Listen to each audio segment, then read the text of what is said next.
And since the historic three-way encounter between the leaders of the two Koreas and the United States, North Korea has abstained from its usual rhetoric aimed at Seoul and Washington. Jung-hee tells us more.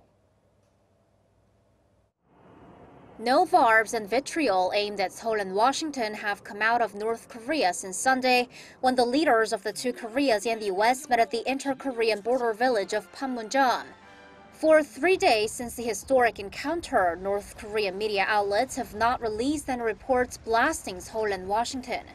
On Wednesday, North Korea's ruling party newspaper Rodong Sinmun released an op-ed calling for further efforts to achieve self-reliance and economic development. But it did not use any strong language that condemned sanctions and what it calls U.S. imperialism like it used to. Regarding the South, North Korean propaganda outlets released articles calling for peace on the Korean peninsula and implementation of inter-Korean summit declarations in earnest. All this is in stark contrast to what was seen in weeks prior to the DMZ encounter.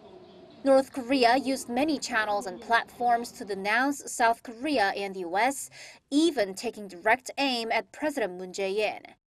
Analysts attributed the change in attitude to the North's interest in showing its willingness to match footsteps with Seoul and Washington on the dialogue path rejuvenated through the Panmunjeom meeting.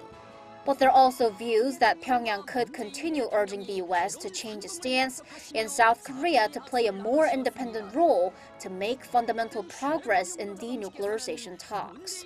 Jung-hee, Arirang News.